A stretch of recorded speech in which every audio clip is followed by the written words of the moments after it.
ولا عاد فإن ربك غفور رحيم وعلى الذين هادوا حرمنا كل ذي ظفر ومن البقر والغنم حرمنا عليهم شحومهما إلا ما حملت ظهورهما أو الحوايا أو ما اختلط بعظم ذلك جزيناهم ببغيهم وإنا لصادقون صدق الله العظيم. الحمد لله وكفى وسلام على عباده الذين اصطفى. أما بعد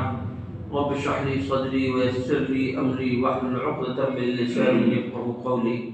رب زدني علما رب زدنی علما رب زدنی علما وبک نستعین یا فتاح. محترم بزرگوں، آج جتنے بھائیوں دین ماں بہنوں بھی ہم نے آپ کے سامنے سورہ انعام کی آیت نمبر 144 سے آیت نمبر 147 تک 5 آیتوں کی تلاوت کی ہے. ان آیتوں کے اندر اللہ رب العزت نے ان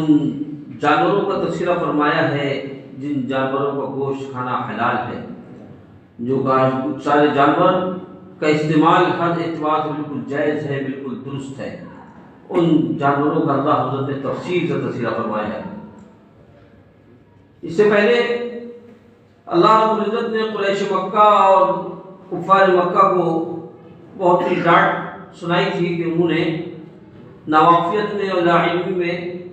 اور بدعقیدگی میں بہت سے جانوروں کو آپس میں ایک دوسرے کے لیے حرام قرار دے دیا تھا. اس کا تفصیل سے تذکرہ گزشتہ سے نہیں چل پایا تھا. یہاں پر اللہ رب العزت بھی ان کو ڈانٹ رہا ہے اور ان سے پوچھ رہا ہے کہ یہ جانور جو اللہ نے حلال قرار دیے ہیں ان کو کن بنیاد پر، کس دلیل کی وجہ سے تم نے حرام کیا. اللہ عزت جو ہے بہت تفصیل کے ساتھ یہاں پر بیان فرما رہا ہے. 8 قسم کے جانور ہیں، 8 قسم کے جانور ہیں نر و مادہ ملا کر کے. گویا کہ 4 جوڑے ہیں، گویا کہ 4 جوڑے ہیں. ان 4 جوڑے جانوروں کو یہاں پر اللہ عزت نے بہت تفصیل سے بیان فرمایا ہے، جن کا گوشت کھانا اور جن کی ساری چیزوں سے فائدہ اٹھانا امت مسلمہ کے لیے بالکل جائز ہے، بالکل حلال ہے. آگے آخر میں یہودیوں کے سلسلے میں جو اللہ عزت نے پابندیاں لگائی تھی، انہی جائز اور حلال جانوروں کے سلسلے میں بھی اس کی بھی تفصیل آگے بیان کی گئی ہے. تو پہلی ہے جو آج تلاوت کی، اس کا سیدھا ترجمہ یہ ہے. اللہ فرما رہا ہے کہ ثمانیۃ ازواج، 8 قسم کے جوڑے ہیں، 8 جوڑے جانور ہیں. 8 جانور ہیں نر و مادہ ملا کر، نر و مادہ ملا کر 8 جانور ہیں، 8 قسم کے جانور ہیں. من الضأن اثنین، کہ بھیڑ میں سے 2 جانور ہیں نر و مادہ ملا کر. بکری میں سے 2 جانور ہیں، بکری میں سے 2 ہیں نر و مادہ ملا کر. اے محمد صلی اللہ علیہ وسلم، آپ ان سے پوچھئے کیا نر جانوروں کو اللہ نے حرام قرار دیا یا یہ کہ مادہ جانوروں کو؟ اما اشتبہت علی الحم الحسین، یعنی کہ اس جانور کو جو دونوں ماداؤں کے رحم میں ہیں، جو دونوں ماداؤں کے پیٹ میں ہیں، ان کو حرام کس نے قرار دیا؟ اللہ نے کیا ان کو حرام قرار دیا ہے؟ نبئونی بعلم، تم مجھ کو دلیل کے ساتھ بتاؤ اگر تم سچے ہو. یہ سیدھا ترجمہ ہے. اس کی تفصیل پہلے بھی آ چکی ہے کہ کفار مکہ نے بعض جانوروں کو مردوں کے لیے حلال قرار دے دیا تھا اور بعض جانوروں کو عورتوں کے لیے حلال قرار دے دیا تھا. بعض کو مردوں کے لیے حرام اور بعض کو عورتوں کے لیے حرام قرار دیا تھا. پوری تفصیل پر آ چکی ہے. خاص طور سے وہ بچے جو بالکل نومولود ہوں، جن کو جانور فوراً جنے، ان جانوروں کے سلسلے میں ان کا یہ قانون تھا کہ اگر وہ جانور زندہ پیدا ہوا تو یہ زندہ جانور صرف مرد کھائیں گے، عورتیں نہیں کھائیں گی، عورتوں کے لیے حرام ہے. زندہ جانور جو ابھی بھی پیدا ہوا ہے وہ عورتوں کے لیے حرام ہے، مردوں کے لیے جائز ہے. اور جو جانور مردہ پیدا ہو وہ عورتوں کے لیے خاص ہے، اس کو مرد نہیں کھائیں گے. یہ ساری خرافات بغیر دلیل کے قریش مکہ، کفار مکہ کے اندر رائج تھی. جس جانور کو چاہا حلال کر دیا، جس جانور کو چاہا حرام کر دیا. تو اللہ تعالیٰ یہاں پر وہی بیان فرما رہا ہے کہ بھیڑ اور بکری میں سے بتاؤ کس کو کس نے حرام قرار دیا؟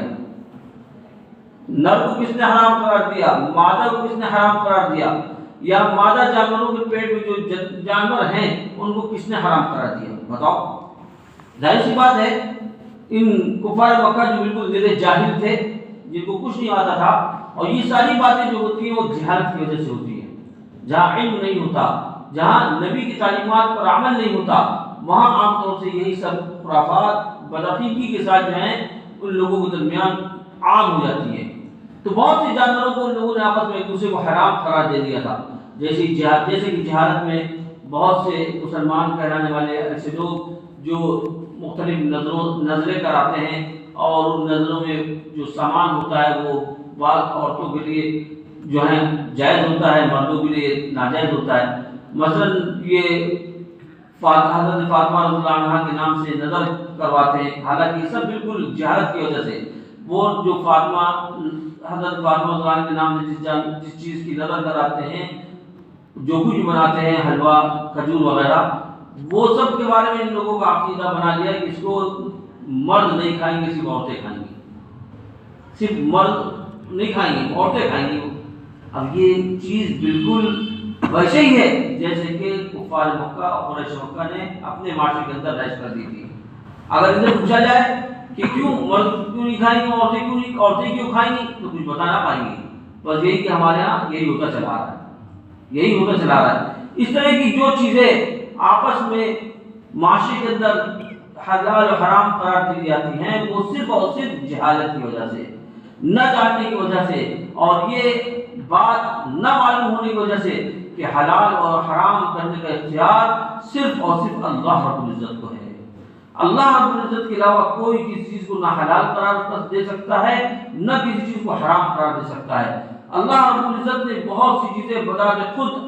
اپنے پاک کلام کے اندر حرام قرار دی، اور بہت سی چیزیں اللہ رب العزت نے آقا انعامدار تاجدار مدینہ جناب محمد رسول اللہ صلی اللہ علیہ وسلم کی احادیث مبارکہ میں حرام قرار دی۔ ان کی تفصیلات احادیث کے اندر آئی ہیں۔ اللہ اور اس کے رسول کے علاوہ جو چیزیں حلال قرار دی جاتی تھیں وہ حلال قرار دے دی گئیں، جو چیزیں حرام قرار دی جاتی تھیں وہ حرام قرار دی گئیں۔ اب اللہ اور اس کے رسول کے بعد کسی کو یہ حق اور اختیار نہیں کہ کسی چیز کو حلال قرار دے اور کسی چیز کو حرام قرار دے۔ ان کنتم صادقین، اگر تم سچے ہو تو جو بات کہہ رہے ہو اس کو دلیل کے ساتھ پیش کرو۔ قرآن کے اندر کوئی، ہمارے مذہب اسلام کے اندر کوئی بھی عمل ایسا نہیں ہے جس کو دلیل کے بغیر عمل میں لایا جائے۔ ہم نماز پڑھتے ہیں، نماز پڑھنے کی کیا دلیل ہے کہ اللہ رب العزت نے اپنے پاک کلام میں ہم کو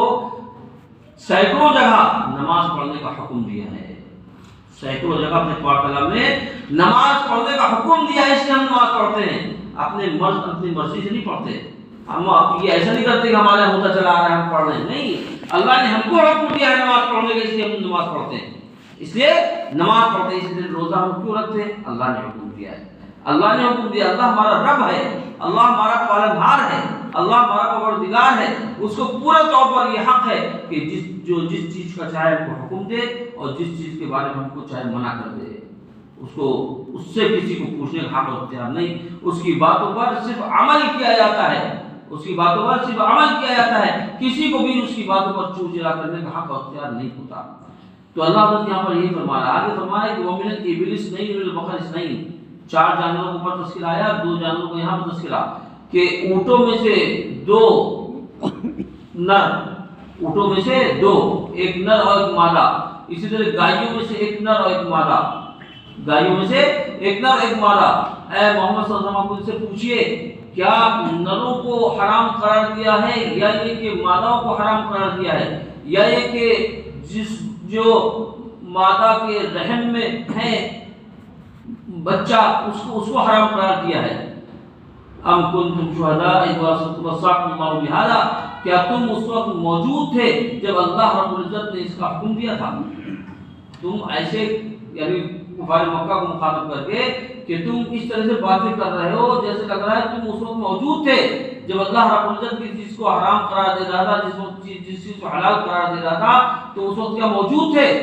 فَمَنْ أَظْلَمُ مِمَّنِ افْتَرَىٰ عَلَى اللَّهِ كَذِبًا، یعنی اس بات موجود تو نہیں تھے، لہذا اب سمجھ لو کہ اس شخص سے بڑھ کر کے کون ظالم ہوگا جو اللہ رب العزت پر بہتان باندھے، جھوٹ باندھے تاکہ وہ لوگوں کو بغیر علم کے گمراہ کرتا رہے، بلا شبہ اللہ رب العزت حد سے تجاوز کرنے والے لوگوں کو ہدایت نہیں دیتا، ان کی رہبری و رہنمائی میں فرماتا، ان کو جنت کا مستحق نہیں بناتا۔ لہذا ہم سب کو اس سمجھ لینا چاہیے کہ حلال اور حرام کرنے کا اختیار صرف اور صرف اللہ رب العزت کو ہے۔ اللہ رب العزت نے یہاں 8 قسم کے جانور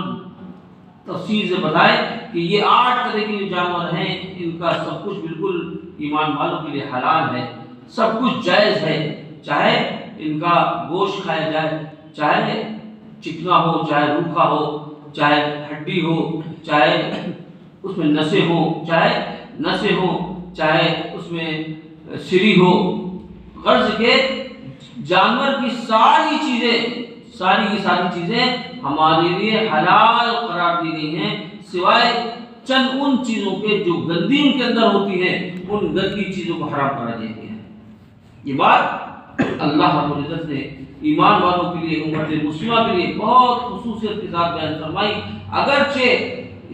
ہم سے پہلے جو امتیں تھیں، ان امتوں کے اندر انہی جائز جانوروں کے اندر بہت سی حرام چیزیں بھی تھیں، جس کا تذکرہ بھی آگے آ رہا ہے۔ اب اللہ نبی اکرم صلی اللہ علیہ وسلم مخاطب کر کے ارشاد فرما رہا ہے کہ قل لا اجد فیما اوحی الی محرما لا طاعم یطعمہ، اے محمد صلی اللہ علیہ وسلم آپ کہہ دیے کہ میں تو اب جو باتیں میرے طرف وحی کی جاتی ہیں ان میں کسی چیز کو بھی حرام نہیں پاتا کھانے والے پر، یعنی جو جانور تم حرام بتا رہے ہو، جن جانوروں کے سلسلے میں کہہ رہے ہو کہ یہ فلاں کے لیے حلال ہے، فلاں کے لیے حرام ہے، یہ جو حرمت کی باتیں جو تم کر رہے ہو، حرام ہونے کی جو باتیں کر رہے ہو، یہ حرام ہونے کی بات کسی بھی جانور کے سلسلے میں ہم کسی کھانے والے کے لیے نہیں پاتے ہیں کہ وہ حرام ہو، جس کو وہ کھا رہا ہو، مگر یہ کہ ہاں جو باتیں حرام ہیں، جو چیزیں حرام ہیں وہ کیا ہیں؟ الا ان یکون میتا، جو حرام ہے وہ یہ کہ وہ جانور مردار ہو، اپنی موت آپ مر گیا ہو، او دم مسفوحا، یا یہ کہ بہتا ہوا خون ہو، وہ حرام ہے، یا یہ کہ سور کا گوشت ہو، وہ حرام ہے۔ فإنه رجس، اس لیے یہ ساری چیزیں انتہائی نجس ہیں، گندی ہیں، اس لیے ان چیزوں کو اللہ نے حرام قرار دیا۔ یا چوتھی چیز وہ کہ او فسقا، یا گناہ کے طور پر جو جانور ہو جس کو غیر اللہ کے نام پر ذبح کر دیا گیا ہو، غیر اللہ کے نام پر جس کو ذبح کر دیا گیا ہو، جس کو بلی چڑھا دیا گیا ہو، کسی غیر اللہ کے نام لے کر کے اس کو مارا گیا ہو، تو وہ جانور بھی بالکل حرام ہے۔ فمن اضطر، لہذا جو شخص سرکشی نہ کرتے ہوئے، حد سے تجاوز نہ کرتے ہوئے مجبور ہو جائے، تو بلا شبہ تمہارا پروردگار معاف کرنے والا ہے، رحم کرنے والا ہے۔ اللہ رب العزت نے اس آیت مبارکہ کے اندر نبی اکرم صلی اللہ علیہ وسلم کی زبانی یہ باتیں کہلوا دی کہ کیا کیا چیزیں حلال ہیں، کیا کیا چیزیں حرام ہیں، یہ اللہ رب العزت نے مجھ پر وحی کے ذریعے سے واضح کر دی ہیں۔ بہت سی باتیں اللہ رب العزت نے قرآن کے سلسلے میں وحی میرے پر فرمائی، اور قرآن میں وہ باتیں آ گئیں جو حلال تھی اور جو حرام تھی، قرآن میں وہ باتیں آ گئیں، اور اگر وہ باتیں قرآن میں نہیں آئی تو حدیث کے اندر آ گئی، حدیث کے اندر ساری کی ساری باتیں آ گئی، کیا کیا جانور، کون سے جانور حرام ہیں اور کون سے جانور حلال ہیں۔ یہ حلال اور حرام کا معاملہ بڑا اہم معاملہ ہے، کیونکہ غذائیت جو ہے جو انسان کے جسم میں جاتی ہے وہ اپنا اثر دکھاتی ہے۔ اگر حلال غذائیت جائے گی تو اپنا اثر دکھائے گی، اگر حرام غذائیت جسم کے اندر جائے گی تو وہ اپنا اثر دکھائے گی۔ اس لیے اللہ رب العزت نے حلال جانوروں کی تفصیل پر بیان فرما دی کہ کیا کیا جانور حلال ہیں۔ وہ جانور اللہ نے بتا دیے کہ گائے ہے، گائے کے اندر بیل بھی آ گیا، اسی طرح اچھا یہ چیزیں یہاں ناجائز ہیں، یہ بھی ایک طرح کے سے حرام، اس طرح سے اللہ رب العزت کبھی کر دیتا ہے کہ جب کسی چیز میں حد سے زیادہ بے اعتدالی ہونے لگتی ہے تو پھر اللہ رب العزت کی طرف سے اس طور پر وہ چیز پھر اس پر روک لگ جاتی ہے کہ آدمی پھر اس کے کھانے کے لائق نہیں رہتا۔ مثلا یہاں ہندوستان کے اندر اب اونٹ اور گائے، یہ اللہ رب العزت نے گویا کہ اس کے راستے بند کر دیے، اللہ رب العزت نے اس کے راستے بند کر دیے کہ دونوں چیزوں پر یہاں پابندی ہے، دونوں چیزوں پر پابندی ہے، نہ اونٹ یہاں کاٹا جا سکتا ہے نہ گائے کاٹی جا سکتی ہے۔ لہذا گورنمنٹ کے قانون کے اعتبار سے اب ہمارے لیے ان چیزوں کو کھانا مناسب نہیں، ان چیزوں کی مانگ اور ڈیمانڈ کرنا یہ قطعاً مناسب نہیں۔ بس قانون کے اعتبار سے ہم کو ہمارے لیے مناسب یہی ہے کہ اللہ نے اس کے علاوہ تو اور دوسرے جانور جو رکھے ہیں، یہ اس کا کتنا بڑا کرم ہے کہ اس نے بھینس ہے، گائے کی جگہ بھینس اس نے جائز قرار دے دی، بھیڑ ہے، بکرا ہے، بھیڑ ہے، بکرا ہے، اور دونوں نر و مادہ دونوں چیزیں اللہ نے حلال قرار دی۔ ایسا نہیں کہ صرف مادہ جائز ہو یا صرف نر جائز ہو، ایسا نہیں، بلکہ دونوں طرح کے جانور اللہ نے حلال قرار دیے، چاہے وہ نر و مادہ کسی بھی قسم سے ہو، چاہے بھیڑ کی قسم سے ہو، چاہے بکری کی قسم سے ہو، چاہے بھینس کی قسم سے ہو، سارے کے سارے مادہ اور نر دونوں طرح کے جانور اللہ نے ہمارے لیے حلال قرار دیے ہیں۔ ان میں کوئی پریشانی نہیں، کوئی دقت نہیں، کسی بھی جانور کے حصے کو ہمارے لیے حرام قرار نہیں دیا، صرف وہی حصہ حرام قرار دیا گیا ہے جو حصہ ہمارے لیے نقصان دہ ہو سکتا تھا اور جس کی گندگی مسلم ہے، جس سے گھن آتی ہے، انہی چیزوں کو اللہ نے ان جانوروں کے ان حصوں کو حرام قرار دیا ہے۔ یہ اللہ کا بہت ہی خاص فضل ہے امت مسلمہ پر کہ اللہ نے بڑی وضاحت کر دی ساری چیزوں کی، ساری حلال چیزوں کی وضاحت کر دی تاکہ زندگی میں ان ساری چیزوں کا استعمال ہمارے لیے آسان ہو جائے۔ اگر اللہ رب العزت جو ہے اتنی تفصیل کے ساتھ ان حلال جانوروں کو تذکیہ نہ فرماتا تو ہمارے لیے بڑی دشواری پیدا ہو جاتی، ہمارے لیے بڑی دشواری پیدا ہو جاتی کہ ہم کھائیں کیا کھائیں اور کیا نہ کھائیں، کیا کھائیں کیا نہیں کھائیں۔ اللہ نے بڑی تفصیل بیان فرمائی اور جو حرام جانور تھے ان کی اللہ نے ہمیں بتا دیا کہ وہ کون کون سے جانور ہیں، کون کون سی چیزیں ہیں۔ دم مسفوح، سب سے پہلے اللہ نے فرمایا کہ میتہ، کہ وہ جانور جو اپنی آپ مر جائیں، اپنی موت مر جائیں، وہ جانور بالکل حرام ہیں۔ کفار مکہ قریش مکہ کو یہی اشکال تھا، وہ کہتے تھے کہ بتائیے کہ یہ لوگ اپنے ہاتھ سے مارے ہوئے جانور کو تو حلال قرار دیتے ہیں، یا کوئی شکاری کتا وغیرہ شکار کر لے اس کو تو حلال قرار دیتے ہیں، لیکن جس کو اللہ میاں مار دے اس کو حرام قرار دیتے ہیں۔ یہ وہی اشکال کرتے تھے کفار مکہ قریش مکہ، نبی کریم صلی اللہ علیہ وسلم سے اور صحابہ کرام سے یہی پوچھتے تھے، یہی کہتے تھے کہ بتائیے کیسی بات ہے کہ جس کو اللہ مارے وہ تو ناجائز ہے اور جس کو آپ مارے وہ جائز ہے۔ بات بظاہر ایسی ہے جو عام لوگوں کو شکوک میں اور شبہات میں مبتلا کر دے کہ ہاں بات تو صحیح ہے کہ بھئی جس کو اللہ مارے وہ بھی تو جائز ہونا چاہیے۔ جب ہمارا اپنا مارا ہوا جانور جائز ہوتا ہے تو اللہ کا مارا ہوا جانور جائز ہونا چاہیے۔ یہ بات، اس کا جواب پچھلے بھی پہلے بھی دیا گیا تھا، پھر اس سے سماعت فرمائیں کہ اس کا جواب یہ ہے کہ جو جانور اپنے آپ سے مرتا ہے، جو جانور اپنے آپ سے مرتا ہے اس کا خون اس کے جسم ہی میں رہتا ہے، اس کا خون باہر نہیں نکلتا، اور وہ اس کا جو خون ہوتا ہے وہ پورے گوشت کے اندر جذب ہو جاتا ہے، خون گوشت کے اندر جذب ہو جاتا ہے، اور یہ خون کے جذب ہونے کی وجہ سے وہ گوشت انسانی صحت کے لیے انتہائی نقصان دہ ہو جاتا ہے، زہر بن جاتا ہے انسان کے لیے، وہ گوشت انسان کے لیے زہر بن جاتا ہے۔ اس لیے اپنی موت مرا ہوا جانور حرام ہے کہ وہ انسان کے لیے زہر ہے۔ اور جو ہم خود کاٹتے ہیں جانور، اس جانور کا خون ہم شہرک کاٹ کر کے بالکل باہر کر دیتے ہیں، شہرک کٹنے کی وجہ سے سارا جسم کا خون باہر آ جاتا ہے، جانور کا سارا خون باہر آنے کی وجہ سے گوشت بالکل خون سے پاک و صاف ہو جاتا ہے،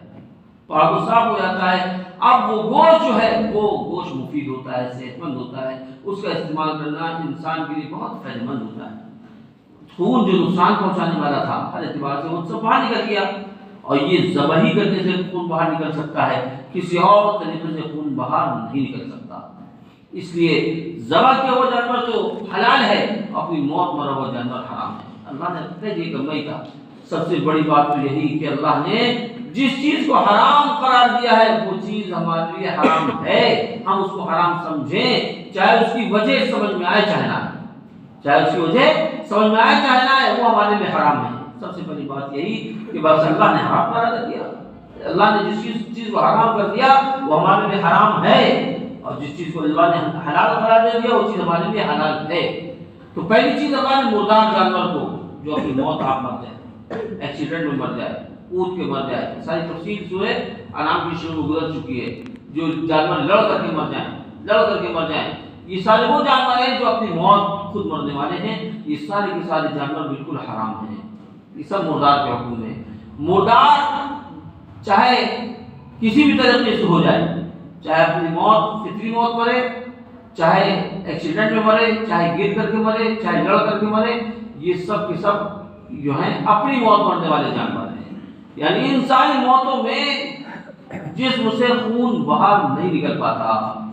ساری موتوں میں جسم میں خون وہ رہتا ہے اور وہ خون جسم کے رگ و ریشے میں سرایت کر جاتا ہے، گوشت میں ایک دم پیوست ہو جاتا ہے، جذب ہو جاتا ہے، اور یہ خون انسان کی صحت کے لیے بہت نقصان دہ ہے، بہت ہی اس کو آخری بہت بڑی جسمانی اور روحانی بیماریوں کا سبب بنتا ہے۔ خون اللہ نے حرام قرار دیا ہے۔ تو مردار جانور او دم مسفوحا یا بہتا ہوا خون یعنی جانور کا خون نکل آتا ہے، باہر آ جاتا ہے، وہ خون اللہ رب العزت نے حرام قرار دے دیا۔ اس خون کا استعمال کرنا کسی بھی طریقے سے جائز نہیں ہے۔ جو خون جانور سے باہر آ جاتا ہے، اکٹھا ہو جاتا ہے، وہ خون بالکل حرام ہے، اس کا کسی بھی طرح سے استعمال کرنا جائز نہیں ہے، کسی بھی طریقے سے استعمال کرنا جائز نہیں ہے۔ نہ اس سے دوا بنانا جائز ہے، نہ اس سے جو ہے نہ اس سے انجیکشن بنانا جائز ہے، نہ ہی اس کو جو ہے کسی طرح سے اس کا پینا جائز ہے، کھانے پینے کے طور پر کسی طرح سے استعمال کرنا اس کا جائز نہیں ہے۔ جب یہ بالکل حرام ہے تو اس کی خرید و فروخت کرنا بھی حرام ہے، اس کو بیچنا بھی حرام ہے، اس کا خریدنا بھی حرام ہے، حرام چیز ہے۔ جیسے کہ شراب حرام ہے، تو شراب کا بنانا بھی حرام ہے، شراب کا بیچنا بھی حرام ہے، شراب کا خریدنا بھی حرام ہے، شراب کے سلسلے میں کوئی بھی تعاون کرنا حرام ہے۔ ویسے ہی اس بہتے ہوئے خون کے سلسلے میں یہی مسئلہ ہے کہ اللہ حضرت نے ہر طریقے سے اس کا استعمال کرنا حرام قرار دے دیا ہے۔ اس لیے تیسری چیز بیان فرمائی کہ خنزیر کا گوشت یہ بھی اللہ نے ہمیشہ کے لیے حرام قرار دے دیا۔ یہ سارے وہ جانور ہیں جو ہمیشہ سے حرام ہیں، یہ وہ ساری چیزیں ہیں جو ہمیشہ سے حرام ہیں۔ حضرت آدم علیہ السلام سے لے کر کے آخری نبی تک یہ ساری چیزیں حرام نہیں، خنزیر کے گوشت کے سلسلے میں بھی بہت ہی سخت ممانعت آئی ہے۔ بڑا یہ گوشت جو ہوتا ہے بڑا گھنونا، بڑا ناپسندیدہ اور بہت ہی زیادہ انسان کی صحت کے لیے نقصان دہ ہے۔ اللہ نے ہمیشہ سے اس خنزیر کے گوشت کو بھی حرام قرار دے رکھا ہے۔ بہت ہی اس کے نقصانات ہیں، جسمانی صحت کے اعتبار سے بھی بڑا نقصان دہ ہے اور روحانی اعتبار سے بھی بڑا نقصان دہ ہے۔ یہودیوں نے اسی حقیقت کو جان کر پوری دنیا کو سور کے گوشت کھلانے کی ٹھان رکھی ہے، سور کا گوشت کھلانے کی ٹھان رکھی ہے۔ اکثر و بیشتر انٹرنیشنل کھانے والی چیزوں کے اندر سور کی چربی ملائی جاتی ہے۔ جتنی بھی بڑی بڑی انٹرنیشنل کمپنیاں ہیں، ان ساری کمپنیوں کی جو تیار کردہ چیزیں ہوتی ہیں، ان چیزوں کا بنیادی جو میٹیریل ہے وہ سور کی چربی ہے۔ یہ بات ہم یاد رکھیں۔ جتنے بھی انٹرنیشنل بڑی بڑی کمپنیوں کی میک اپ کا ساز و سامان ہے، ان سب کے اندر اکثر و بیشتر سور کی چربی ملا دی جاتی ہے، اسی طرح سے اور بہت سی ایسی چیزیں جو بڑی بڑی انٹرنیشنل کمپنیاں پوری دنیا کو سپلائی کر رہی ہیں، کھانے سے تعلق رکھتی ہوں، استعمال کرنے سے تعلق رکھتی ہوں، پہننے اوڑھنے سے تعلق رکھتی ہوں، ان ساری چیزوں کے اندر سور کی چربی کو انہوں نے بالکل پورے طور پر ایسا مکس اپ کر دیا ہے کہ لوگوں کی نظر بالکل اوجھل ہو گئی ہے۔ یہ بات ہو گئی، بالکل اوجھل ہو گئی ہے۔ یہاں تک کہ جو لیز جو چپس آتے ہیں اور انکل چپس آتے ہیں، ان کے اندر بھی سور کی چربی کی ملاوٹ ہوتی ہے۔ یہ پیپسی کوکا کولا ہے، ان کے اندر بھی سور کا جگر ملایا جاتا ہے۔ سور کے جگر سے ان کے یہاں کیمیکل تیار کیا جاتا ہے۔ وہ کیمیکل جو ہیں پیپسی اور کوکا کولا کی کولڈ ڈرنکس کے اندر ملایا جاتا ہے۔ یہ بات ہم یاد رکھیں، یہ ساری چیزیں، سارے مشروبات اور جو بڑی کمپنیوں کے بہت خوبصورت پیکنگ میں دکھنے والے بسکٹ ہوتے ہیں، ان بسکٹوں کے اندر، ان چاکلیٹوں کے اندر، یہ ڈیری ملک ہے یا اور اس طرح کی جو اہم ترین بڑی کمپنیوں کی چاکلیٹیں ہیں، ان چاکلیٹوں کے اندر بھی یہ ساری چیزیں اس طرح سے مکس اپ کر دی گئی ہیں کہ کوئی کسی کا دھیان نہیں جاتا، اور وہ ساری دنیا کے لیے کو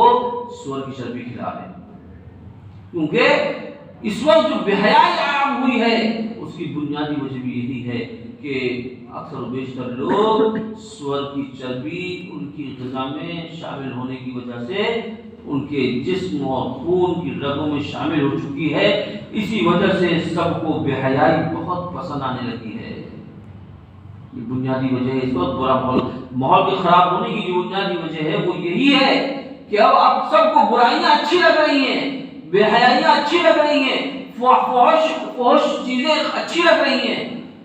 نیکیوں سے آدمی دور ہوتا چلا جا رہا ہے، اچھے کاموں سے آدمی دور ہوتا چلا جا رہا ہے، نماز روزے میں دل نہیں لگ رہا ہے، نماز روزے میں دل نہیں لگ رہا ہے، بس ساری فحش چیزوں میں اس کا دل لگ رہا ہے، چاہے مرد ہو چاہے عورتیں، چاہے عورتیں، اکثر و بیشتر سب جو بھی باہر کی بڑی کمپنیوں کی چیزوں کا استعمال کر رہے ہیں، یا یہ بیس ہے اور کرچپ ہے، یہ تو عام چیزیں ہیں، عام مسلمان گھروں کے اندر کی چیزیں استعمال ہو رہی ہیں۔ لہذا ان چیزوں سے بہت زیادہ بچنے کی ضرورت ہے، اپنے بچوں کو ان چیزیں استعمال نہ کرائیں، قطعاً استعمال نہ کرائیں، بلکہ دیسی چیزیں ہی ملک کے اندر بن رہی ہیں، انہی چیزوں کو بچوں کا عادی بنائیں۔ سب سے پہلے بازار کی چیزوں کا اپنے بچوں کو عادی ہی نہیں بنانا چاہیے، گھر کے اندر خود تیار کریں اور گھر کی تیار کردہ چیزیں بچوں کو کھلائیں، انہی کا عادی بنائیں۔ بچوں کی صحت کے لیے بھی بہت مفید ہے اور بہت سی بیماریوں سے بچانے والی ہیں جو گھر کے اندر تیار کردہ چیزیں ہوتی ہیں۔ باہر کی چیزیں بچوں کے لیے انتہائی نقصان دہ ہیں، یہ ہم سمجھتے نہیں۔ بچوں کو پیسے دے دیے، بچے خوش ہو گئے، باہر چلے گئے اور جا کے وہاں سے چیز لے آئے۔ ماں باپ اتنی دیر راحت کی سانس لیتے ہیں کہ چلو تھوڑی دیر کے لیے چھٹکارا ملا بچوں سے۔ یہ اپنی راحت کے لیے اس طرح سے بچوں کے ساتھ معاملہ کرنا، ان کو تباہی بربادی کے راستے پر ڈالنا ہے، ان کی صحت خراب کرنے کے لیے خود پیسے خرچ کرنا ہے، پیسے خرچ کر کے ان کی صحت کی خرابی کے اثرات ہم خرید رہے ہیں، ان کو بیمار بنانے کے لیے، ان کو طرح کی بیماریوں میں مبتلا کرنے کے لیے ہم خود جو ہے ان کو خرید کر ساری چیزیں دے رہے ہیں۔ آج کل جو کینسر عام ہوا ہے، آج کل جو ٹی بی عام ہوئی ہے، آج کل جو بلڈ پریشر عام ہوا ہے، آج کل جو شوگر عام ہوئی ہے، ان ساری باتوں کی وجوہات یہی ہیں کہ حرام غذائیں ہمارے کھانے پینے کی چیزوں میں داخل ہو چکی ہیں، حرام غذائیں۔ یہ ہم بات سمجھ لیں، جو اتنی بے حیائی عام ہے، جو موبائل کا اتنا غلط استعمال کیا جا رہا ہے، نوجوان طبقہ چاہے مرد ہو چاہے عورت، اس کی بنیادی وجہ یہی ہے کہ ہم حرام چیزیں ہمارے جسم کے اندر چلے جانے کی وجہ سے اب حرام چیزیں ہم کو اچھی لگنے لگی ہیں، ہماری نظر نہیں بہکتی، دل میں خوف خدا نہیں پیدا ہوتا کہ اللہ تو دیکھ رہا ہے، کوئی دیکھے نہ دیکھے، برا کام کرتے وقت اللہ تو دیکھ رہا ہے، یہ خیال دل میں پیدا ہوتا۔ پہلے خیال دل میں پیدا ہو جاتا تھا، جو تنہائی میں برائی کا کام کرنے جا رہا ہوتا تھا اور جیسی اللہ کا اس کو خیال آتا تھا فوراً اس برائی سے رک جاتا تھا، لیکن آج یہ خیال پیدا نہیں ہوتا، کیونکہ ہمارے دل و دماغ کے اندر حرام سرایت کر چکا ہے۔ بہت فکر کرنے کی ضرورت ہے، اس سلسلے میں بہت فکر کرنے کی ضرورت ہے کہ ہم جو کھا رہے ہیں اور بچے جو کھا رہے ہیں، آیا ان میں کوئی حرام چیز تو نہیں ہے؟ ہم وقت ان باتوں کو ذہن میں رکھنے کی ضرورت ہے، فکر کرنے کی ضرورت ہے۔ اپنے بچوں کو یہ کولڈ ڈرنک کا عادی قطعاً نہ بنائیں، یہاں تک کہ بہت سی جو انٹرنیشنل آئس کریموں کی کمپنیاں ہیں وہ بھی اسی طرح کی غلط چیزوں کا استعمال کرتی ہیں، حرام چیزوں کا استعمال کرتی ہیں۔ انٹرنیشنل کمپنیوں کی اکثر بیشتر جو بھی کھانے پینے کی چیزیں ہیں، ان سب کے اندر یہی سب غلط چیزوں کا استعمال کرایا جا رہا ہے اور انسانوں کے اندر بے حیائی عام کرائی جا رہی ہے، انسانوں کے اندر بزدلی عام کرائی جا رہی ہے، انسان کو ڈرپوک بنایا جا رہا ہے۔ یہ پوری انٹرنیشنل طور پر یہ ساری سازش چل رہی ہے، بہت تفصیل طلب یہ باتیں ہیں۔ اگر انہی باتوں کی تفصیل کرتے رہیں گے تو بڑی تاخیر ہو جائے گی۔ خلاصہ یہ کہ اللہ تعالیٰ نے جہاں پر جو لحم خنزیر کا ہے کہ خنزیر کا گوشت اللہ نے حرام قرار دیا ہے، کیوں حرام قرار دیا ہے؟ کہ اس کے استعمال کے بے شمار نقصانات ہیں، صحت کے اعتبار سے بھی بے شمار نقصانات ہیں، عادات و اطوار خراب ہونے کے اعتبار سے بھی بڑے نقصانات ہیں، اور ماحول کے بے حیا بنانے میں بھی اس کے بڑے اثرات ہیں، بڑا رول ہے ماحول کو بے حیا بنانے میں، معاشرے کو بے حیا بنانے میں حرام چیز کے استعمال کا بڑا رول ہوتا ہے۔ یہودی لابی اور دنیا کو تہز نہز کرنے والے لوگ جو چاہتے ہیں کہ دنیا تباہ ہو جائے، جو چاہتے ہیں کہ دنیا سے صرف دولت ایک جگہ اکٹھا ہو کر آ جائے، باقی سب کے سب جو ہیں فقر فاقے کی زندگی گزارے، وہ لوگ ان سازشوں کے تحت ان ساری حقیقتوں کو جاننے کی وجہ سے یہ ساری چیزیں خوب عام کر رہے ہیں پوری دنیا کے اندر، اور ہم مسلمان غافل ہیں، ہم مسلمانوں کو پتہ تک نہیں۔ ان ساری چیزوں کی حقیقت معلوم کرنا تو بہت دور کی بات ہے، جو یہ ساری چیزیں ہمارے خلاف استعمال ہو رہی ہیں، ہم کو یہ بات بھی معلوم نہیں ہے۔ اگر کوئی بات کہے بھی تو ایک کان سے سنتے ہیں، دوسرے کان سے اڑا دیتے ہیں، پھر اپنے بچوں کو جا کر وہی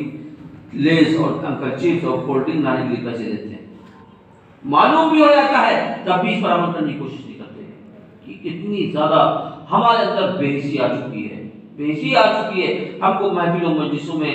کولڈ ڈرنک پینے کو مل جاتی ہے تو ہم بے دھڑک پی لیتے ہیں، ہم بے دھڑک پی لیتے ہیں۔ یہ سوچنے کی بات ہے کہ جو چیز ہمارے لیے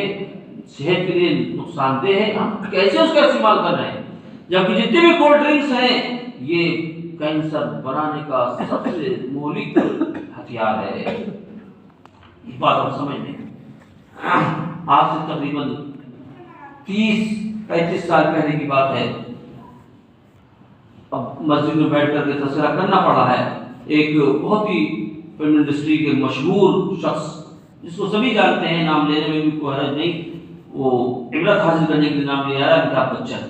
اس کو کینسر ہو گیا تھا، 35 سال پہلے اس کو کینسر ہوا تھا۔ جب اس کا علاج ہوا، آپریشن ہوا، تو اس کے آپریشن میں بات سامنے آئی تھی کہ یہ کولڈ ڈرنک کا استعمال بے دریغ کرتا تھا، کوکا کولا، پیپسی، یہی پیتا تھا، وہ کھاتے پیتے، پانی کی ضرورت ہوتی تو یہی پیتا، کھانے کے بعد یہی پیتا، کھانے کے دوران یہی پیتا، اور یہی چیز سبب بنی تھی اس کے کینسر کی۔ اس نے اپنے انٹرویو میں یہ بات کہی تھی، بس ایک مرتبہ اس کا انٹرویو چھپا، اس کے بعد پھر وہ غائب کر دیا گیا، کیونکہ اس کا انٹرویو اگر عام ہو جاتا تو لوگ جو ہیں پھر اس سے بچنے لگتے، اور یہ کولڈ ڈرنک کا کاروبار بالکل مان پڑ جاتا، ٹھپ ہو جاتا، ختم ہو جاتا۔ یہ بات ہم سب کو معلوم ہی، ہم سب جانتے ہی نہیں کہ کتنے بڑے بڑے لوگوں نے کولڈ ڈرنکس کی حقیقت بیان کی ہے۔ یہاں تک کہ اب موبائل کے زمانے میں کولڈ ڈرنکس کے سلسلے میں بہت سی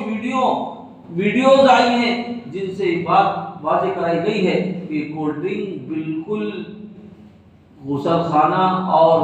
بیت الخلاء اور لیٹرین صاف کرنے کے لیے جو چیزیں استعمال کی جاتی ہیں، جس کام میں جو چیزیں لائی جاتی ہیں وہی کام میں آتی ہے کولڈ ڈرنک بھی۔ لیٹرین کی سیٹ صاف کرنے کے لیے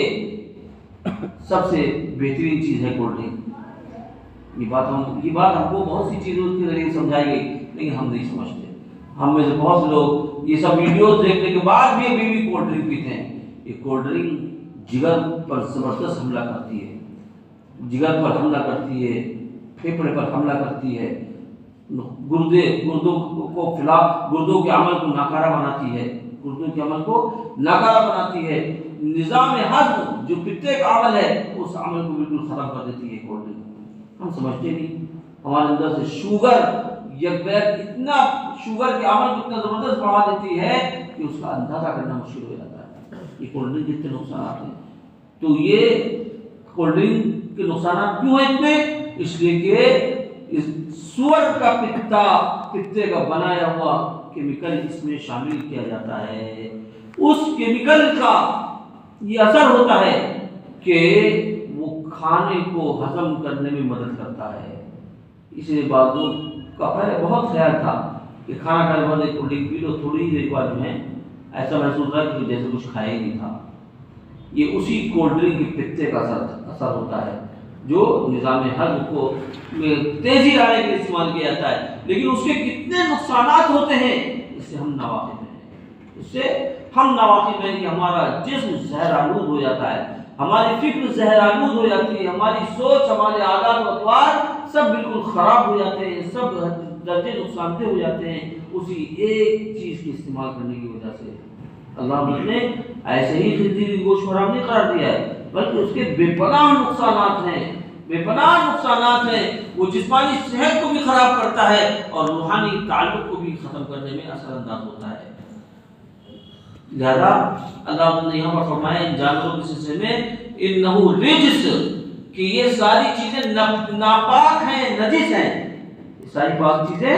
ناپاک ہیں، نجس ہیں، اور ناپاک اور نجس آدمی کے جسم کے اندر جائے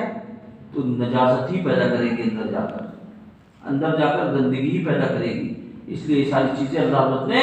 حرام قرار دی ہیں۔ یہاں پر یہ بات اللہ نے ارشاد فرما دی کہ البتہ جو لوگ ان چیزوں کے استعمال کرنے پر مجبور ہو جائیں، اس میں ان کی سرکشی یا حد تجاوز کی عادت نہ ہو، بلکہ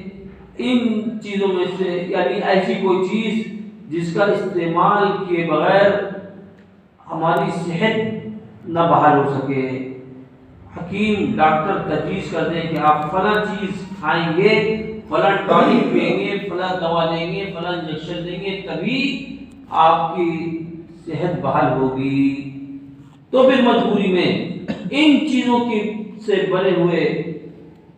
چیزوں کا استعمال کیا جا سکتا ہے اپنی جان کو بچانے کے لیے۔ ہمارا مذہب دین، مذہب اسلام یہ فطری مذہب ہے، فطری مذہب ہے۔ ہمارا جتنا ہمارے مذہب اسلام نے ادب و احترام کیا ہے، ہماری جان کی حفاظت کی جتنی مذہب اسلام نے ہماری فکر کی ہے، کوئی دوسرا نہیں کر سکتا، کوئی دوسرا نہیں کر سکتا۔ اللہ نے کہہ دیا، اسی لیے فقہاء نے لکھا ہے کہ جس شخص پر 3 دن کا فاقہ ہو جائے، 3 دن کا فاقہ ہو جائے تو 3 دن کے فاقے کے بعد اس کے لیے مردار کھانا جائز ہو جاتا ہے، مردار کھانا جائز ہو جاتا ہے،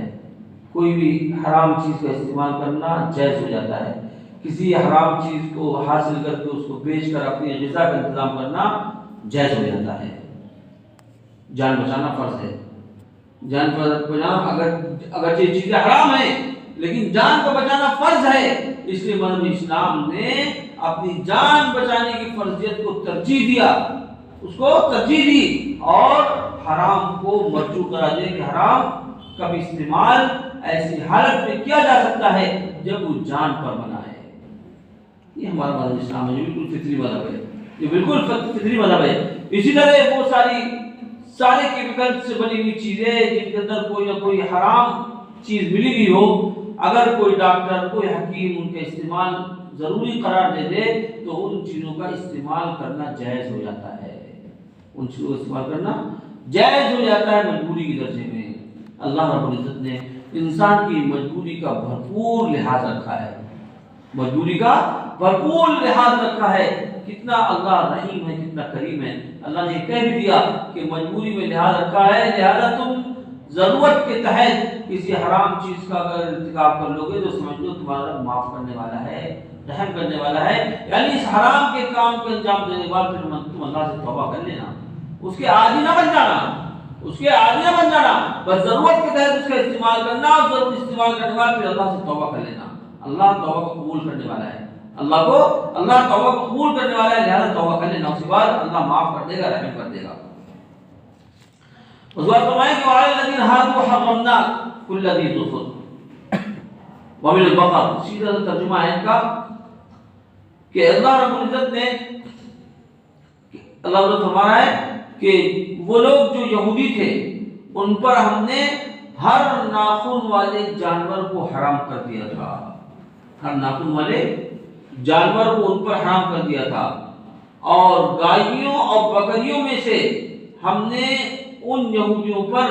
ان کی چربی کو حرام کر دیا تھا، اس کی چربی اور رواج نہیں استعمال کر سکتے تھے، چربی اور رواج کو حرام کر دیا تھا یہودیوں پر، الا ما حمل ظہورہما، مگر وہی چربی جو صرف ان کی پیٹھ پر ہو، وہی چربی جو ان کی پیٹھ پر ہو، اب الحوایا، یا یہ کہ جو ہڈی سے ملی بھی ہو یا وہ جو ہڈی کے اندر ہو، یعنی گودا، جو گوشت، اب یہ ہوایا جو گوشت میں لگی ہوئی بالکل چربی ہو، جو گوشت سے بالکل لگی ہوئی چربی ہو وہ چربی، یا جو ہڈی کے اندر ہو وہ چربی صرف جائز تھی، باقی اس کے اوپر کی جو رواج جو ساری چربی تھی وہ سب ان کے لیے حرام تھی، وہ سب ان کے لیے حرام تھی۔ ذالک جزیناہم ببغیہم، اللہ فرما رہا ہے یہ ہم نے ان کو ان کی سرکشی کی وجہ سے بدلہ دیا تھا، ان کی سرکشی کی وجہ سے بدلہ دیا تھا۔ وَإِنَّا لَصَادِقُونَ، اللہ فرما رہا ہے کہ ہم صحیح کہہ رہے ہیں، ہم سچ کہہ رہے ہیں، ہم سچ کہہ رہے ہیں۔ یعنی یہودیوں پر یہ سب پابندیاں لگی تھی، یہودیوں پر یہ سب پابندیاں لگی تھی ان کی سرکشی کی وجہ سے اور ان کے بال میں کھال نکالنے کی وجہ سے۔ وہ بات میں بہت زیادہ بحث مباحثہ کرتے تھے، بہت زیادہ سوالات کرتے تھے، بہت زیادہ پوچھ گچھ کرتے تھے، تو ان کی اس پوچھ گچھ کی عادت نے ان پر بہت سی چیزوں کو ہمارے ذریعے سے حرام قرار دلا دیا تھا۔ ہم نے ان کی اس ذہنیت کی وجہ سے بہت سی چیزیں حرام قرار دی تھی۔ ناخن والے، یعنی ناخن والے جانور ان پر حرام قرار دے دیے تھے، ان میں سے اونٹ ہے، اونٹ ان پر حرام تھا، کیونکہ اونٹ کا پورا پنجہ گول ہوتا ہے، بیچ میں پھاک نہیں ہوتی ہے، بیچ میں پھاک نہیں ہوتی ہے، لہذا اس کے پورے پنجے میں ناخن ہی ناخن ہوتے ہیں، وہ ان پر حرام قرار دے دیا گیا تھا۔ ایسے شتر مرغ ان کے لیے حرام قرار دے دیا گیا تھا۔ جتنے ایسے جانور جن کا پنجہ بالکل گول ہوتا ہے، بیچ میں پھاک نہیں ہوتی ہے، وہ سارے جانور ان پر حرام قرار دے دیے گئے تھے۔ گائے کا، بھینس کا، بکری کا جو پنجہ ہوتا ہے وہ بیچ میں اس میں پھاڑ ہوتی ہے، بیچ میں شگاف ہوتا ہے، دو حصوں میں بٹا ہوا ہوتا ہے، وہ کھر ہوتے ہیں، وہ جانور تو سب حلال تھے، لیکن جو جانور کے پنجے دو حصوں میں تقسیم نہیں تھے، جو پورے سموچے پیر ہوتے تھے، وہ ان پورے پیروں میں ناخن بھی ہوتے تھے، وہ سارے ناخن والے جانور یہودیوں پر اللہ نے حرام قرار دے دیے تھے۔ یہ تو اللہ کا بڑا کرم ہوا کہ امت مسلمہ کے لیے ساری چیزیں حلال ہیں، امت مسلمہ کے لیے حلال ہے، شتر مرغ بھی حلال ہے اور اونٹ بھی حلال ہے۔ اسی طرح گائے، بھینس اور بکری، ان جانوروں کی ساری چیزیں ہمارے لیے حلال ہیں، چربی ہو، رواج ہو، نسیں ہو، گوشت ہو، کلیجی ہو، پتا ہو، کلیجی ہو، دل ہو، یہ ساری کی ساری چیزیں ہمارے لیے حلال ہیں۔ لیکن یہودیوں پر صرف گوشت کے ساتھ جو لگی ہوئی رواج ہوتی تھی، اوپر گوشت سے جو بالکل متصل رہتی تھی، بالکل جڑی ہوئی رہتی تھی، وہ تو صرف جائز تھی، بقیہ جو رواج جو چربی علیحدہ ہوتی ہے وہ ان کے لیے حرام تھی، ان کے لیے حرام تھی۔ یا بس جو ہڈی کے اندر گودا ہوتا ہے وہ گودا ان کے لیے حلال تھا، اور بقیہ جو رواج تھی وہ حرام تھی۔ اللہ حضرت محض اپنے فضل و کرم سے یہ ساری چیزیں امت مسلمہ کے لیے حلال قرار دی ہیں۔ اس پر ہم تشر ہو جا رہا ہے، کم ہے کہ ہمارے لیے کوئی چیز ان میں سے حرام نہیں ہے، کوئی چیز حرام نہیں ہے، ساری چیزیں اللہ نے ہمارے لیے حلال قرار دی ہیں، چاہے وہ چربی کسی بھی حصے کی ہو، چاہے رواج کسی بھی حصے کی ہو، کسی کے بھی حصے کا ہو، ساری کی ساری چیزیں اللہ نے ہمارے لیے حلال قرار دی۔ اللہ حضرت نے یہ ساری چیزیں پر ان کی سرکشی کی وجہ سے حرام قرار دی، ان کی سرکشی کی وجہ پر سے اللہ رب العزت سے بہت زیادہ سوال جواب کرنے کی وجہ سے اللہ حضرت نے ان پر حرام قرار دی تھی۔ یہ ساری چیزیں اللہ نے ہمارے لیے محض اپنے فضل و کرم سے حلال قرار دی ہیں۔ یہ اللہ نے ہم پر بڑا کرم کیا، بڑا احسان فرمایا کہ ہم سب کے لیے یہ ساری چیزیں اللہ نے حلال قرار دی ہیں۔ اللہ رب العزت ہم سب کو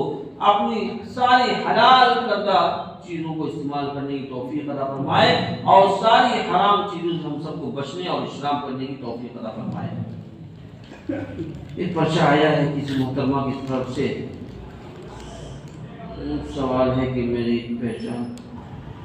میں ایک لوگ ہیں، ان کو پچھلے کچھ سالوں سے عجیب چیزیں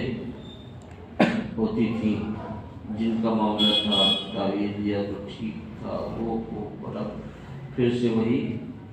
سب ہو رہا ہے۔ وہ کہتے ہیں کہ نہ تعویذ پہنتا نہ شرک ہے، اس کی کبھی کبھی جو محسوس ہوتا ہے اچانک رویہ بدل جاتا ہے. اچھا کو بتایا جس کو نے دکھایا ہے تو جس کو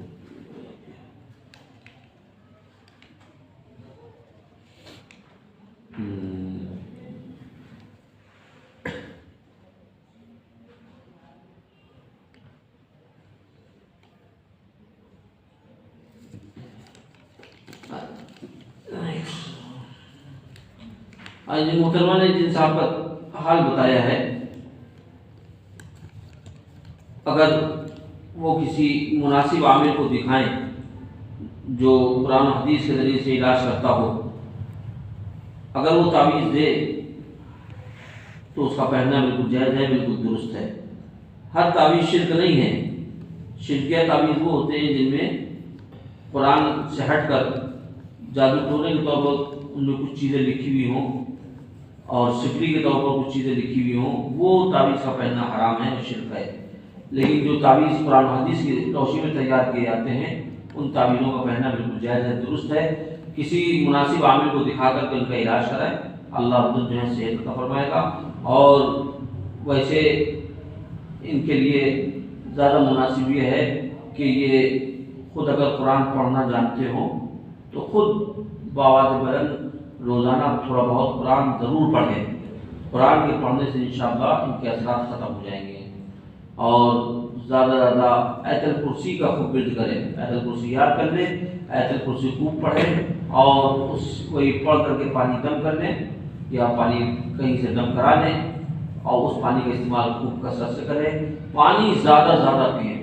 پانی زیادہ زیادہ پئیں، انشاءاللہ یہ ان کی کیفیت ختم ہو جائے گی. دوسرا سوال پوچھنا ہے کہ آج کل جو خالی مسجدوں میں اور بہت سے نماز میں اس طرح کے ہوتے ہیں ان پر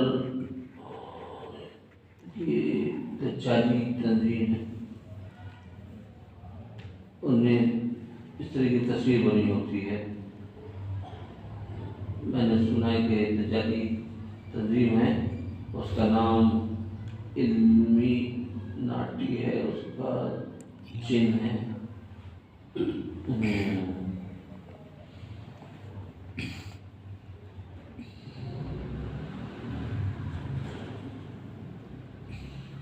اس طرح کا نشان، اس طرح کی چیزیں چل رہی ہیں، لیکن تحقیق طلب ہیں. صحیح تحقیق ان کی کر کے ہی کرنا چاہیے کہ آپ ایک جو بنی ہے کسی یہاں مسجد میں کہیں ہم نے قالین دیکھی نہیں ہے، کہیں اور دیکھی نہیں کہ اس پر یہ چیز بنی ہوئی ہو. اگر یہ چیز بنی بھی ہو کہیں پر تو یہ چیز اس کی پوجا پاٹ نہیں ہوتی ہے، پوجا پاٹ نہیں ہوتی ہے، اس پر سجدہ کرنے میں، نماز پڑھنے میں کوئی حرج نہیں ہے. اگر کسی قالین پر یہ آنکھ بنی ہوئی ہے، صرف آنکھ کی پوجا پاٹ نہیں ہوتی. ایسی جاندار تصویر نہ ہو جب تک کہ سامنے، تو تب تک ہر چیز پر نماز پڑھی جا سکتی ہے. یہاں تک کہ اگر کسی جانماز پر یا کسی چادر وغیرہ پر بھی جاندار تصویر بھی بنی ہوئی ہو اور اس پر کھڑے ہو کر نماز پڑھ رہے ہیں، سجدے کی جگہ پر اسے تصویر نہ ہو، سجدے کی جگہ پر تصویر نہ ہو تو ایسے کپڑے پر بھی نماز پڑھ سکتے ہیں، درست ہے. تصویر سامنے بھی ہونا چاہیے، سامنے لٹکی بھی ہونا چاہیے، سامنے جو پردہ ہو اس پردے پر نہیں ہونا چاہیے. سب سے زیادہ یہ چیز جو ہے ممنوع تحریمی ہے کہ سامنے تصویر بنی ہو اور آدمی نماز پڑھے یا کوئی عورت نماز پڑھے، یا تصویر اوپر لٹک رہی ہو، چھت پر ہو، تب بھی ایسی جگہ نماز پڑھنا مکروہ ہے. یا تصویر دہنی طرف لگی ہوئی ہو، دیوار پر لگی ہو، یا بائیں طرف لگی ہوئی ہو، یا پیچھے لگی ہوئی ہو. تصویریں اگر دائیں بائیں دیواروں پر لگی ہوئی ہوں یا چھت کے اوپر لگی ہوئی ہوں تب تو ایسی تصویر پر کے ہوتے ہوئے ایسی جگہ پر نماز پڑھنا جائز ہے. لیکن جانماز پر اگر ہو یا کسی کپڑے پر اگر ہو، اگر سجدے کی جگہ پر وہ تصویر نہیں ہے تو اس کپڑے پر اور جانماز پر نماز پڑھنا بالکل درست ہے، جائز ہے. اس لیے کہ وہ کپڑے پر اگر تصویر ہے یا جانماز پر تصویر ہے تو اس کو تو روندا جا رہا ہے، اس کو پیروں تلے لایا جا رہا ہے، اس کی عظمت تھوڑی کی جا رہی ہے، اس کی تعظیم نہیں کی جا رہی ہے، بلکہ اس کو تو روندا جا رہا ہے. اور ہر تصویر پر بیٹھنا، پیر رکھنا یہ اس کی توہین کرنا ہے. اگر اس کی توہین کرنا ہے، لہٰذا یہ توہین ہو رہی ہے، اس کی پرستش تھوڑی ہو رہی ہے. پرستش اس صورت میں ہوگی جبکہ اس کو سامنے رکھا جائے، اس صورت میں پرستش اس صورت میں سامنے رکھ کر کے نماز پڑھنا مکروہ تحریمی ہوگا، وہ بھی جاندار کی تصویر، کسی جاندار کی تصویر۔ اگر ایسی سینری ہے، اگر ایسی سینری ہے تو اس سینری کے سامنے نماز پڑھی جا سکتی ہے، کیونکہ سینری کی پوجا پاٹ نہیں ہوتی، سینری میں کسی جاندار کی تصویر نہ ہو، یا بہت ہی چھوٹی چھوٹی ایسی تصویریں بنی ہوئی ہوں جو دور سے نمایاں ہوتی ہوں، جب تک کہ بہت قریب جا کر کے دیکھا جائے تو سمجھ نہیں آئے گا کیا چیز کی تصویر ہے، کیا چیز کی تصویر نہیں ہے۔ تو ایسی تصویروں کو بھی سامنے رکھ کر نماز پڑھنا بالکل درست ہوگا، جائز ہوگا۔ خلاصہ یہ کہ تصویر اگر سامنے ہے جاندار کی تب تو ایسی شکل میں نماز پڑھنا مکروہ تحریمی ہوگا۔ اگر جانماز پر بنی ہے، چادر پر بنی ہے، سجدے کی جگہ پر نہیں ہے تو اس چادر اور جانماز پر بھی نماز پڑھنا بالکل جائز ہوگا، بس سجدے کی جگہ پر وہ تصویر نہیں ہونا چاہیے، وہ تصویر بھی کسی جاندار کی۔ یہ آج جو بنی ہے آپ کی کوئی حیثیت نہیں، آپ جو دجالی فتنے کے طور پر، یہ بہت لمبی کہانی ہے، اس کی تفصیل ابھی کسی موضوع میں انشاءاللہ بتائیں گے۔ تو صرف آج جو ہے یہ جاندار نہیں کہلاتی ہے، یہاں تک کہ اگر کوئی تصویر سامنے ہو، کوئی اسٹیچو سامنے ہو، اس کی گردن کٹی ہوئی ہو، گردن کٹی ہوئی ہو، اس اسٹیچو کے سامنے بھی نماز پڑھنا بالکل جائز ہے، درست ہے، کیونکہ گردن کٹے چیز کی پوجا پاٹ نہیں کی جاتی۔ گردن کٹا کوئی دیوی دیوتا نہیں بن پاتا، اس میں شبہ نہیں ہے۔ ایسی چیزوں کے سامنے رکھ کر کے نماز پڑھنا ناجائز اور مکروہ تحریمی ہوگا جن چیزوں کی پوجا پاٹ کی جاتی ہے۔ یہ اصول یاد رکھیں، یہ اصول یاد رکھیں کہ جہاں بھی ایسی چیزیں ہوں جن کی پوجا پاٹ کی جاتی ہو وہاں پر نماز پڑھنا جائز نہیں ہوگا، چاہے وہ تصویریں، چاہے وہ اسٹیچو سامنے ہوں، چاہے دہنے رکھے ہوں، چاہے بائیں رکھے ہوں، چاہے پیچھے رکھے ہوں۔ البتہ زمین میں اگر بنی ہوئی تصویریں ہوں، جیسے کہ آج کل بہت سے ٹائلس میں طرح طرح کی تصویریں بنی ہوئی ہوتی ہیں، پتھروں پر بنوا دی جاتی ہیں، تو یہ جو تصویریں ہیں یہ تصویریں آدمی جو بنواتا ہے یہ ان کی تعظیم کرنے کے لیے نہیں بنواتا ہے، ایک فیشن کے طور پر ایسے بنواتا ہے، ان تصویروں پر چلا جاتا ہے، پھرا جاتا ہے، ان کو قدم قدم روندا جاتا ہے، لہذا ان تصویروں میں رہتے ہوئے نماز پڑھنا بالکل درست ہوگا جو فرش پر بنی ہوئی ہے۔ بس صرف اتنا خیال رکھنا ہے کہ جس جگہ پر سجدہ کریں ہم اس جگہ پر تصویریں نہ ہوں۔ اللہ رب ہم سب کو ہر بات سیکھ کر سمجھ کر عمل کرنے کی توفیق عطا فرمائے۔ سبحان اللہ وبحمدہ، اشہد ان لا الہ الا انت، استغفرک واتوب الیک۔ یا احد الصمد الذی لم یلد ولم یولد ولم یکن له کفوا احد، لا الہ الا اللہ الاحد الصمد الذی لم یلد ولم یولد ولم یکن له کفوا احد۔ یا رب صل وسلم دائما ابدا على حبیبک خیر الخلق كلهم۔ ربنا ظلمنا انفسنا وان لم تغفر لنا وترحمنا لنكونن من الخاسرين۔ ربنا اغفر لنا ولإخواننا الذين سبقونا بالإيمان ولا تجعل في قلوبنا غلا للذين آمنوا ربنا إنك رؤوف رحيم۔ لا إله إلا أنت سبحانك إني كنت من الظالمين۔ رب اغفر وارحم وأنت خير الراحمين۔ اللهم إنا نسألك التقى والعفاف والغنى، اللهم حبب إلينا الإيمان وزينه في قلوبنا وكره إلينا الكفر والفسوق والعصيان، اللهم اهدنا واهد بنا، اللهم اهدنا واهد بنا، اللهم ارنا الحق حقا وارزقنا اتباعه وارنا الباطل باطلا وارزقنا اجتنابه۔ لا اله الا الله الحليم الكريم، سبحان الله رب العرش العظيم، والحمد لله رب العالمين۔ نسألك موجبات رحمتك وعزائم مغفرتك والغنيمة من كل بر والسلامة من كل إثم، لا تدع لنا ذنبا إلا غفرته ولا هما إلا فرجته ولا دينا إلا أديته ولا مريضا إلا شفيته ولا ميتا إلا غفرته ولا حاجة هي لك إلا قضيتها يا أرحم الراحمين۔ ربنا تقبل منا إنك أنت السميع العليم وتب علينا إنك أنت التواب الرحيم، وصلى الله تعالى على خير خلقه محمد وآله وصحبه أجمعين برحمتك يا أرحم الراحمين۔